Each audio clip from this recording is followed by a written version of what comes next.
You're listening to Learning Leader Spotlight, interviews with corporate L&D leaders. On each episode, we sit down with key industry experts to discover more about what's happening in the world of learning and development, from current trends and insights to the most valuable lessons learned along the way. Join us for a fresh perspective on all things training and the best direction forward. Here's your host, Leanne Langford. Welcome to Learning Leaders Spotlight, the podcast where we interview the learning leaders of today to help the learning leaders of tomorrow. I'm your host, Leanne Langford. I'm the president of Training Pros. Training Pros is a women-owned learning and development contract staffing company where we like to say, when you have more projects than people, let us find you the consultant to start your project with confidence. I'm really excited about my guest today. Today we are joined by Amanda Archer.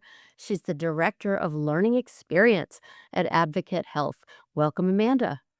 Hi, thanks, Leanne. So nice to be here. I appreciate you. Well, we appreciate you joining us. So I'm just going to jump right in and ask you to share with our audience an overview of who you are and what you do.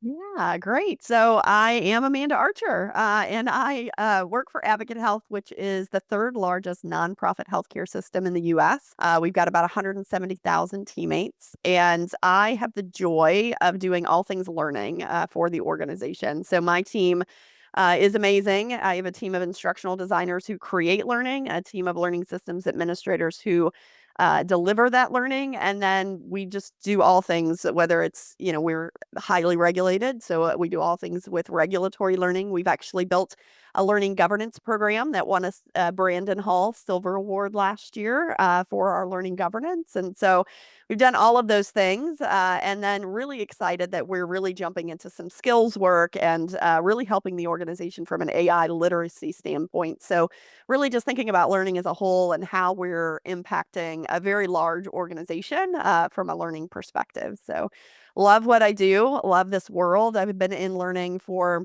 almost 20 years now, not to date myself, but I've been doing all things. I was a facilitator for years, as well as a corporate trainer. I've had the joy of being an instructional designer at McDonald's. I've done a lot of different things in the learning space and just really loved being able to step into a leadership role in this and be able to help other people, hopefully. I think they would say the people who've had a chance to work with me be better at what they do, because that's really the thing that I love more than anything is helping others be the best that they can be. Wow. Okay. Well, that might have been your full answer for my next question. So you told me you have more to say about, what it was it about learning and development that brought you to the field? What attracted you? Oh gosh. It definitely is that. It's definitely the fact that I get to help people become the best, that they can be. My undergrad is actually in early childhood education. So I taught kids for 5 years out of college, but I knew that wasn't my ultimate goal. I knew I want to be in a place where I was helping other adults to really achieve their full potential. That was my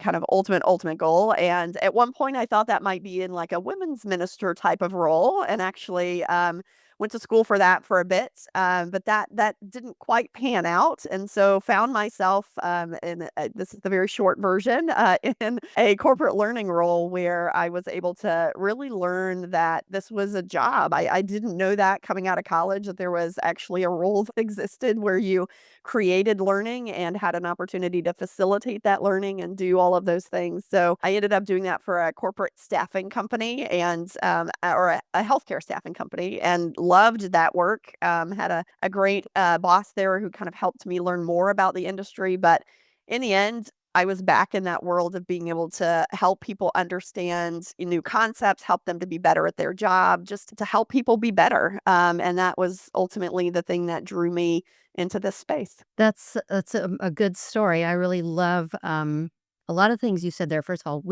we work with a healthcare staffing company, so I don't know if it's the same one, but Yeah. we do have a client that does that. But we also one of the things that struck at me was when I first joined the field, I was attracted to training. Right. So I wanted to be with the training department and I just kept working my way over to them. I had no idea there was such a role as an instructional designer, but I found that I enjoyed putting together the materials more than I enjoy teaching the materials. So that's when I discovered instructional design and started going to school again at night Yeah, that's so funny because I kind of had the exact same. I basically learned to do the job, and then I was like, I want to go back to school and get my master's. What would I get my master's in? And I start looking at, different programs, and I found this one called instructional design and was like, what is this? So this is the job that I do. Look at this. So I went back to school to get a degree to basically help me continue to learn how to do what I was doing, even better. But and really learn adult learning theory and thinking about, in school I'd learned, childhood education theory and kind of learning what it is to really apply those principles to adults. In the end, we're not that different, but finding that, there are some ways that we do adult learning in a different way. So yeah, I mean, very similar experience that I didn't know instructional design was a thing. I would say in the end, I didn't find that I loved one more than the other. I truly have a passion. I love being creative and I love creating learning, but I really love facilitating. I love being in the room and helping people kind of have those aha moments. I really thrive in that space. In fact, over the last few years, one of the things I've dedicated myself to is submitting proposals and speaking at conferences because as a learning leader in my role every day, I don't get to do that much anymore. And so having an opportunity to be on a podcast or to speak at a conference, it's my way of feeding that part of what I love doing that I don't necessarily get to do every day in my job anymore. So, Well, I love it. I think that's great. And I love that you can do both because I feel like one is a little more introverted and quiet, and one's a lot more extroverted. yeah. And they don't always live together in the same person. Yep, that is very true, and I will tell you that a lot of people are always surprised to hear that I would call myself an introvert before an extrovert, but in the end, when I did my MBTI, and was given the coach to, like, go through the results, I probably frustrated him more than anyone who's ever done that assessment before because I land right on the line of most things. So I call myself an extroverted introvert, because I need my alone time 100%, but I absolutely love being up in front of people and love speaking and love, again, that interaction with people.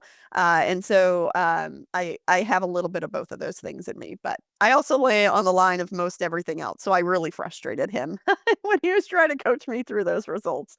He was really trying to place me in one or the other, and I couldn't do it for most. The thinking and the feeling. I am more of a thinker than a feeler, but outside of that, it was very frustrating for him. So you've been in you mentioned how long you've been in L&D. What are the biggest changes you've seen in L&D lately? Oh my goodness. I mean, I don't know that anyone would say different thing than AI. It's changing, right? Everything we're doing. I think on a daily basis, I'm thinking about how the world is changing.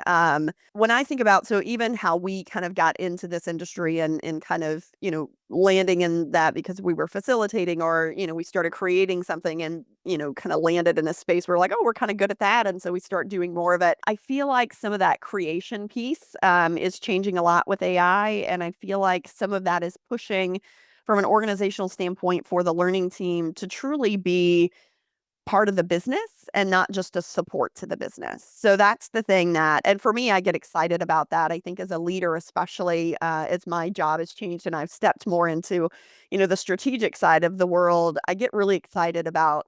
I know a lot of people talk about being at the table, but like really finding those ways to help the business see the impact of what we do, and really see us as consultants based on what we do, right? Not just making things pretty, not just creating an e-learning because, you think that's what you need, but really helping the business to think about how you impact behavior change, right? I literally was having a conversation just this week with one of our subject matter experts in the organization. They're looking to get people to use the system in a different way. We've had the system, it's been around for a long time, but it's had some new things that have happened in the system and they really want people, to go through training and learn how to use these new things. And I was like, okay, great. Well, their immediate thing was, well, we want to make it required and we want it to go to all of the, these people and it needs to be assigned in the system. And I took a step back and asked, is that really the way that you want to go about this. Like, you're trying to impact behavior change. Real true behavior change comes from actual, like, helping people see the benefits of what this is, helping people,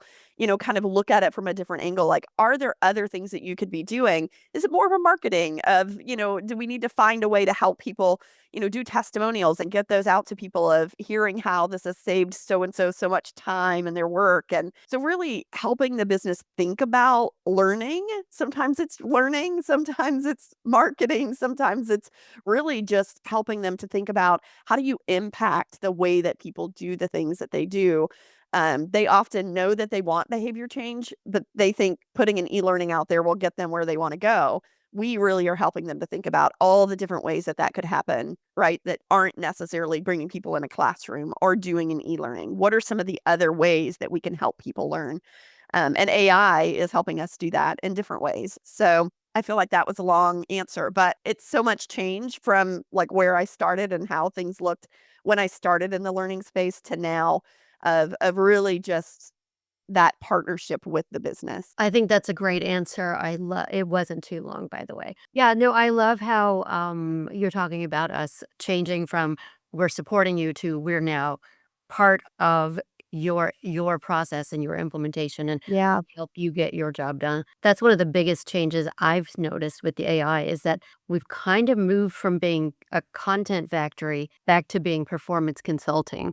Which I love. I think that that's the direction we should go in, and I get so excited. I do think, with that change, there are the people who are just kind of coming into learning, and maybe they are excited about, the design and really helping them to find their way. I think the reskilling and the upskilling of our learning professionals and finding kind of the right spot for people is going to be really important as all of this change continues to happen. I know, I know this is your next question, but I'm jumping into the what you were going to ask because I think it's so important that we're talking about this right now because I do think that learning is going to look very different from now till really 2 years from now, much less five. That really and truly there is going to be a place where we are either learning consultants, true, consultants to the business and part of that business world, or we may not exist anymore. I literally was on a call just this past week with someone from our local ATD chapter.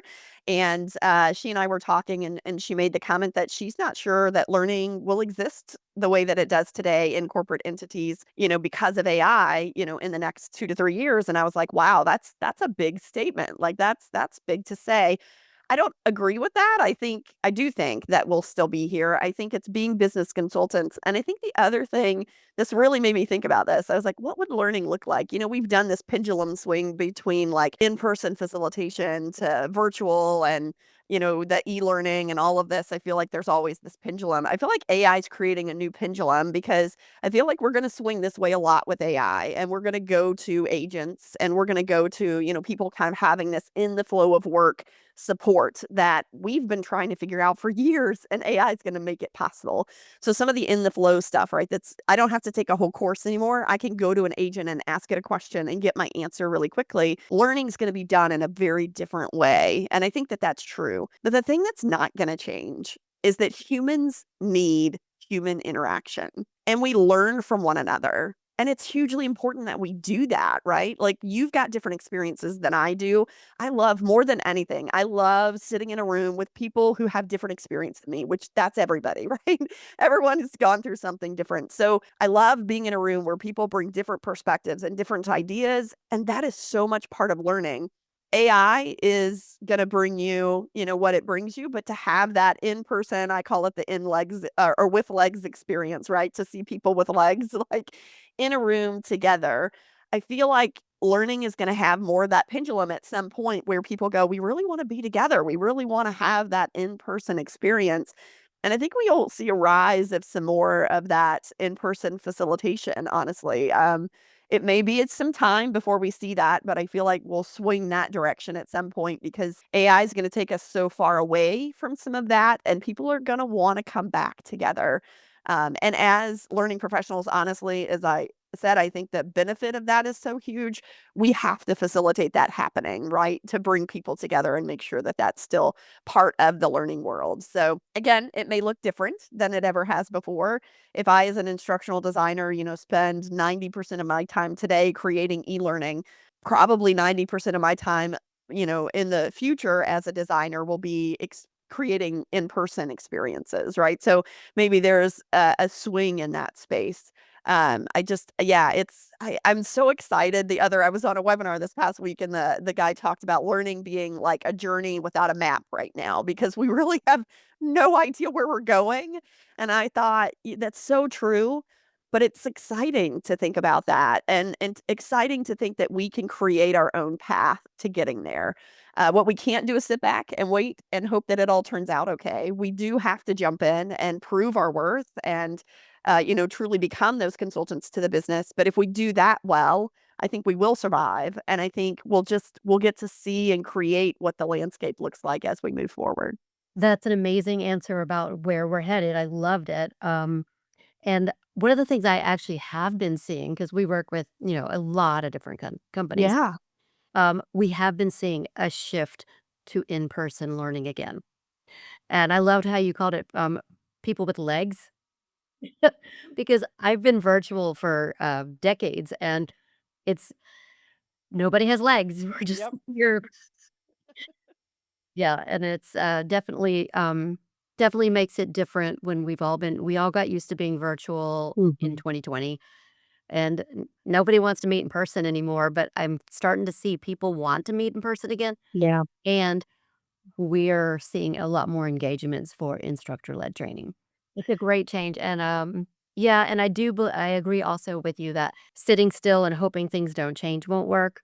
You have to just dive in there and try to figure out where we're headed. Yeah, and guide the path, right? Like, help to say where it's going. I think, if we just kind of let the business decide, from a business perspective, we're a cost center, right? We're not necessarily always, it depends on the organization, right? Bringing I my At this moment in time, my team does not bring revenue to the organization directly, right? We're not selling our learning. We're not a revenue generating body. We are a cost center. And so how do we really prove to the organization, right, that we do bring value, even if we're not necessarily bringing revenue? And so that's the piece of, like, what is the value of learning? Because as a business, if they see AI can create a learning in 5 minutes that would take my team 2 hours to do, I may still need a few people, but I'm not going to need a whole team of people anymore, right? If the business doesn't understand that that's not all that we do. And so we're not just creating content. We're not just creating, modules. We are truly creating effective learning experience, and how we do that. And that's our expertise. And that's what we bring in, that there is return on investment is in that. And so we should be invested in. So we've got to prove that. We've got to continue to show that. And that's by being that true consultant to the business. So let's shift gears now a minute. Who has been your most influential professional mentor? So, and some people might argue, because I know a lot of people say your boss can't be your mentor, but the very first, so I kind of talked about my journey a little bit of how I ended up in the learning space. And I actually ended up in that corporate learning, it was a corporate trainer role at a medical staffing company. And I ended up in that role because I met a woman who was leading learning at this company. And she knew my background. She also had a background as a third grade teacher. So we connected in that way. And now she was in this adult learning space. And she and I started having conversations. And she was like, "I would love, to bring you on my team." But she didn't have a team at the time. She's like, "I'm a one-person show." But her goal was to grow the team, right, over time as the organization grew. And so she said, "Why don't you come and join this organization and learn the business of what we're doing in this kind of company? And then when I'm able to grow my team, you can join us." And so I thought, great, that sounds awesome. Let's do that. I'm trying to figure out how to get back into the learning space. I was kind of figuring it all out, and where do I want to be when I grow up, right? All of those things. And so I was like, this is a great plan. I'm going to do this. So I went in, I was a recruiter for a while. I was a salesperson, and I'd actually been promoted all the way to a leadership role. I was a manager over one of our recruiting teams whenever she had a role open that she could offer me. And I remember the conversation vividly. She took me out to an Atlanta bread company. I don't actually think those exist anymore, but we were sitting in an Atlanta bread company and she says, I cannot pay you now what you're making as a manager, but I have the role open and I know you have passion around learning and, would you be interested? And I said 100%. This is what I am passionate about. This is what I want to do. I want to be in learning. And so she took me under her wing and really was dedicated. Again, it was for me, it was about being a facilitator and teaching, and I loved doing that. And she helped open my eyes to all of the other pieces, right? So she sent me to an ATD conference and she, sent us to other places to learn technology and how technology helps. And she did things like that to help kind of open my eyes. And so that's always true. But the one other reason that I always point to her is because she gave me a piece of advice once that I've used throughout my career. And that is, I remember we had done, I don't remember exactly what the program was, but at the end of it, you do your survey, right? And you get your feedback. And I was just really upset about the feedback that we had gotten because, some people had said some negative things. And overall, it was positive, right? But you've always got those naysayers. But at the time, I was fairly new and I was kind of figuring all of this out. And so she gave me the advice or told me, you cannot make everybody happy all the time. And for whatever reason, that has just stuck with me. And I've used it with all of the people that I lead because there's always going to be that moment where you get upset because any survey you send out is never going to be 100% positive, right? You're going to you hear those naysayers. But in the end, really and truly, we can't make anybody happy. But that's a whole other conversation, right? But definitely can't make everybody happy. They're always going to be there's two lanes to this. One is there's always gonna be feedback, and that's great, and I've learned to enjoy and appreciate feedback, and really learn from it because there are going to be things that don't go right, but there's also always going to be the people who thought the food wasn't good and that the room was too hot and, the things that you're like, "Well, yeah." But you're always gonna get that feedback too, and so it's finding those places where you can truly hear what needs to be better, right? And making improvements, so learning from the things that go wrong. It's okay to make mistakes, it's okay that things aren't perfect, and learning from those. But then on the other side, sometimes you're gonna not make people happy, and that's okay. And then, like, it's okay that they're not happy, and kind of coming to that of like, "Huh, yeah, that actually makes a lot of sense." Like, so I aim to make 85% of the people happy and know that there's always going to be that little group that, probably, I mean, we all kind of know those people, they're just never really happy. So they're always going to have something to say, right?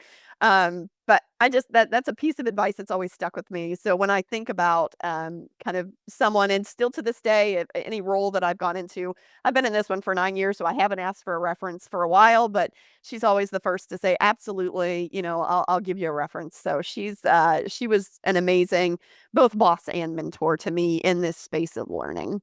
That's a beautiful story, and it's great advice also for facilitators that, Mhm. you're always gonna have that one or two people that give you they can't score things high, they have to find Yeah, something wrong. yeah, But it's also good for leaders or working in corporate America that you're never gonna make everybody happy. And you have to yes, focus on what it is that you think is the right outcome, right? yes. And, yeah, your boss can be your mentor too because my Mhm, biggest most influential mentor was my first training boss. mhm. So she's retired now, so, that was Yeah. what do you think is the most important skill for people to have right now? Adaptability. Being agile, being willing and open to change. I think, and maybe this will just always be true in the organization I've been here, or that I've been in now for 9 years. In those 9 years, we've been through two double in size mergers, and I've had the opportunity. Yeah, so change has been true throughout. In fact, in the 9 years I've been here, my job has not stayed the same for more than 2 years at any given moment. It's changed in some way, whether that was a promotion or an expansion in responsibility or whatever. My team is literally now I've got 2 teams and I'm bringing them together. There's always been something kind of changing or warping. And I think in the end, right now, as I think about whether you're in healthcare and you're working with mergers and acquisitions, or whether you are just in learning. I mean, everything we were just talking about, I truly believe that between now and, 5 years from now, our worlds will look completely different. We have to be willing and able to kind of move and pivot and change on a dime, with the things that are happening around us. And so, not I was reading in an article this week, don't buy into long-term contracts with vendors. Like, things are changing so rapidly that we have to really think differently about the way that we're doing things. Um, and kind of move with the times, and be able to do that while also figuring out, and this is the fun part as a leader, I have to be willing to adapt and change and make things work in the midst of craziness, and at the same time keep my team engaged and stable and hopefully, staying with me, right? So, how do we do both of those things at the same time? And I've been really, really proud of the fact that through two double in size mergers, through all of the change within learning and all of the things that continue to happen, we've maintained very high engagement scores on my team and have also had very little turnover. And when we've had turnover, it's either someone leaving for a promotional opportunity or leaving because they were moving and it's something they couldn't escape, they couldn't control. And so we've really had just amazing results in that. And I think finding the balance between those things of things are going to be crazy and like I don't if you do the Clifton Strengths Finder. So my number one strength is actually adaptability. And so I kind of thrive in a world of change. And that probably makes sense that I'm okay being in healthcare for 9 years with all this craziness, and I've thrived and I've done well. But some people don't. And so knowing your people and knowing who can handle the change and how do I handle each of those people in the midst of all of that so that I keep them again engaged and with me so that they are willing to kind of go through all of that crazy with us and stay there. So yeah, I mean I think it's just a world of change that we live in and that's not going to change anytime soon. Change is going to continue to be change and especially with AI, we have to be willing to adapt and do things differently. So I always tell my team, number one thing we don't say in meetings is, but this is how we've always done it, or this is what we do, and why would we change it? Like we're always going to be figuring out how things are moving and changing, and do we need to adapt? It's also okay for things to stay the same if it makes sense for that to be true, but we need to be thinking about, kind of moving and adapting as the business changes, as the needs change, as AI changes. All of these things are just constantly kind of rubbing up against who we are and what we do, and that adaptability, I think, is just hugely important. That's a great skill. I think I hear that one a lot Yeah, when you ask that question. I bet. Yeah. Yeah, that is the biggest thing is, what we did a month ago is probably not what we're gonna be doing next month. So let's shift gears again. What is your favorite source for industry news and information? So I was thinking about this. People. So I love all of I literally subscribe to everything, and I have in my Outlook inbox, I have a folder where I direct all of my, training industry and all of the different, training magazine and ATD and all of this stuff. It all goes into this folder, and then I do set aside time for myself, and I try to protect that time as best I can, even with the crazy busy schedule, for time to really just go through that and look at what's going on. I tend to have 1 to 2 webinars at least on my calendar each week, that again, I try to protect as much as I can if it's a topic that I really want to attend, but I'll sign up for them so I can get the recordings, if nothing else, so that, I can watch those. I do all of that, and I think that's truly important, especially as leaders, because we need to know what's happening in the industry. But the thing for me, and it goes back to the with legs, the thing for me that really feeds me is going out and being with other people who do this work. And so I, again, over the last 2 years, have made it my business to submit proposals to speak at conferences. And, we set aside budget to go to conferences to be able to really, truly interact with other people who are dealing with the same challenges that we are, that are, asking the same questions that we are, and hearing from people who've already done some of the things that we're now trying to do, right? What are your best practices? What are things that you did that could help us to do better? And so it's conversation, it's connecting with people. One of the things I've absolutely loved about having the opportunity to present at conferences is the connections that I make afterwards, where people will reach out and be like, hey, could I connect with you and talk to you about this and that? And so, I can say that, over it, just in, the first few months of the year, I've had 3 different calls, I think, with people that don't work at my organization, but that are part of learning, that just were like, "Hey, I'd love to talk to you about this thing, because, you came and spoke about it," or whatever the situation may be. So, um, people are the greatest source for me, but I love, and webinars are helpful for that, but all of the things, I don't know, I'm a learner at heart, so I take in, as much information as I can, and really dedicate myself to learning from others' experience, and really making sure that I'm making those connections. That is a very unique answer to that question. I love that you make an effort to go to things in person and meet people in person and just hear their stories and hear what they're doing. I don't hear that answer very much. And that's the extroverted part of me. But I feel like I learn more from that often than I do, right, sitting in a webinar or doing those things. Again, I do that too, and I don't discount those things. I think those things are important. A podcast where you're listening to someone else's stories is great, but you get so much from just that, being with people. So again, probably informs my other answer too, of like where I see things going. Of, I think the human connection is important, and that we're going to continue to need that even as AI, comes in and changes the way we do things. Okay, last question. This is the hard one, and I always make sure you know what's coming. What is the one book that everyone wanting to move into L&D leadership should read? And it is a hard question. And I went round and round with this, because I thought, is it a learning book, or is it a leadership book? And I know that there are some that are both. The one that really stands out to me is Brené Brown's Dare to Lead.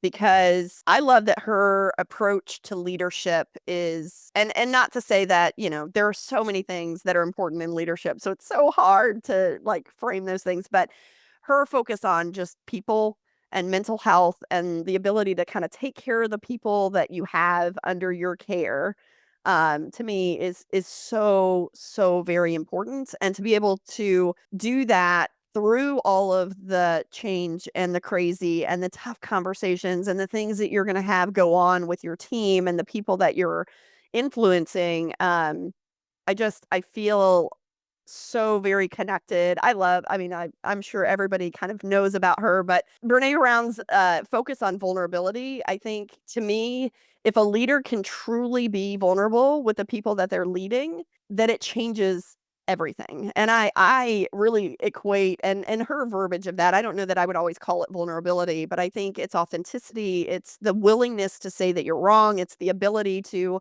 hear others, and accept that sometimes their ideas are even better than yours.